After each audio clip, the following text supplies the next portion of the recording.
And God said, "Let there be The light." Lord says, "Let my people go." I am the way and the truth and the life. No one comes to the Father except through me. This is the Talkin' Bible podcast. Hello, everyone. Welcome to our final episode for this week of the Talkin' Bible podcast.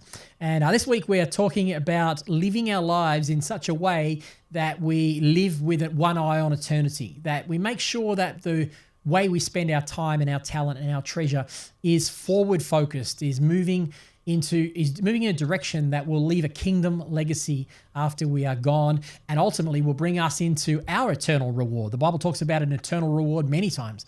And, if we can live that way, we'll realize that the eternal reward is so much better than any temporal reward that we might receive in this life.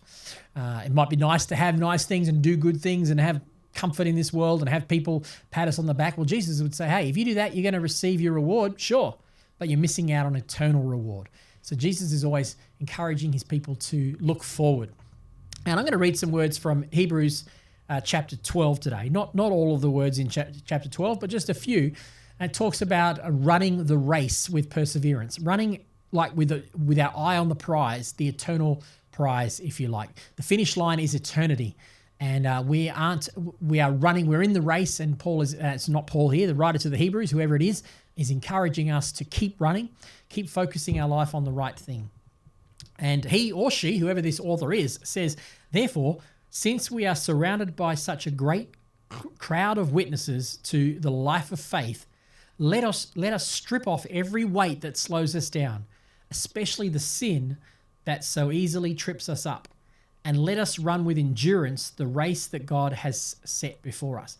So the author here is using a running race analogy for what it's like to live the Christian life. And here we're not talking about a 100-meter dash. We're talking about a long sprint, a long race. And the author is saying you can't come to that race weighed down with all the sin, all the selfish desires. If you're going to run God's race effectively and reach the finish line, you're going to be tired. You're going to burn out if you keep carrying all of that sinful stuff. He's saying get rid of that stuff. Strip off all those weights, that sin. And often in the context of what it's talking about here, it could be talking about sinful behaviors, but I think as much as anything, it's talking about sinful attitudes. It's talking about the idols we have that put ourselves and our own comfort and our own pleasure and our own desires before God's kingdom, before God and his kingdom. And Jesus, we've talked about this earlier, God's kingdom, putting God's first means living for him, honoring him, loving him with all our heart, and loving our neighbor as ourselves.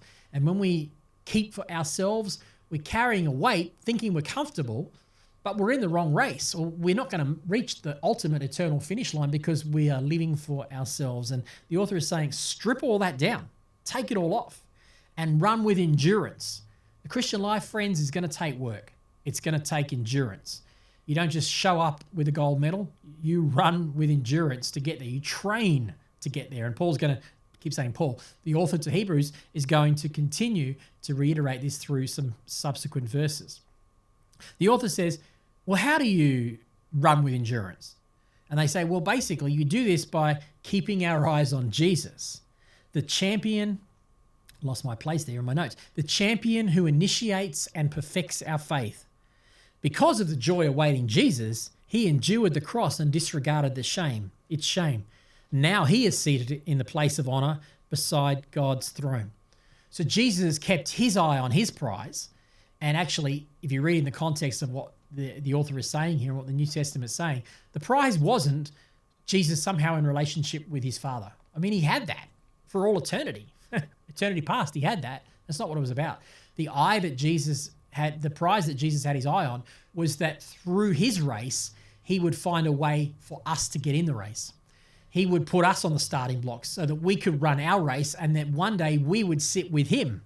Like he is now sitting with the Father, he would now be sitting with the Father with us, that we would be sitting with him. That was Jesus' reason. So we have to keep our eyes on Jesus. He had a race to run. It was hard. It required discipline, but he did it faithfully because he had his eye on the prize of us being with him. And the implication is that now we should do the same thing, that we should run our race with an eye on the fact that we could be used by God to bring others, our family, our children, our church, into closer relationship with Jesus. That we would find a way to run our race so that others who aren't yet in the race could meet Jesus and begin their race. That's the living our lives in view of the prize that the author is trying to get us to talk about here. And he or she is not promising that it's going to be easy. It says in verse 8, think of the hostility that Jesus, this is verse 8, no, it's verse 3. Think of, I haven't got my glasses on. 3 and 8 look the same when I haven't got my glasses on. Think of all the hostility that Jesus endured from sinful people, and then you won't give up when you become weary. In other words, see Jesus as your example and train and understand that it's not going to be easy. This isn't a stroll, this Christian life. This race to the eternal finish line is not going to be a stroll. No New Testament author is promising it's going to be easy, but they're promising it's going to be worth it. That's the thing. It's going to be so worth it. In fact, not just that you'll struggle and strain now and then somehow you'll have to wait till you die to experience it. No, the actual struggle, in the process of struggling, you'll actually find your most fulfilled life. I've just recently gone back to the gym after quite some time away, and I'm only in the early stages of it, but I'm already getting to that stage now where, hey, I don't like going to the gym. I don't like the struggle of being on the treadmill and my heart rate going through the roof. I don't like that struggle. And yet I'm already, after only a couple of weeks, starting to feel that good feeling inside that comes from feeling like, it's been a couple of days. I need to get out there and do some cardio again. And that happens because when we strive and struggle, when we do things that are hard, they actually make us a bigger person. They actually give us more fulfillment. And that's at a natural level, which is what this author is using, training as a natural level, but it applies at a spiritual level. When we do some things that are hard, when we deny ourselves and do something for someone else, in a strange way, we start to crave that. We start to find that's actually the way to the good life. That's the way to the most fulfilled life, not from sitting down and just chilling out on my own and just watching Netflix and doing whatever pleases me and eating whatever pleases me. No, when we deny ourselves, pick up our cross, that's when we find our life.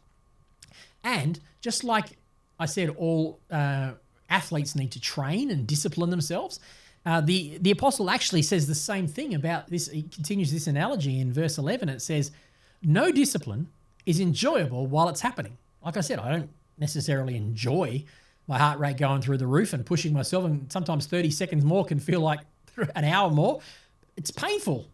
And that's what the author says. It's not always enjoyable, it's painful, but afterward, there will be a peaceful harvest of right living for those who are trained this way. So discipline, so hardship, so difficulty in life, actually, God uses it to train us into fulfilling our best life.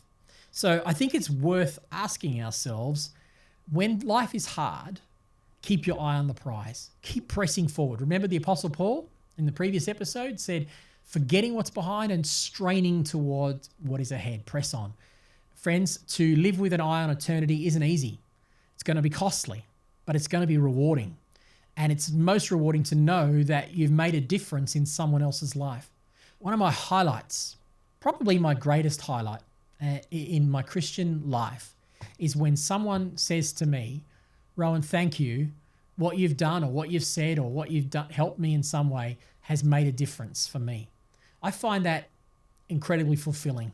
That floats my boat, that I can look back and go, well, I gave up something of myself and my own comfort there, but it was worth it because I'm hearing someone testify to me about how my sacrifice has helped them.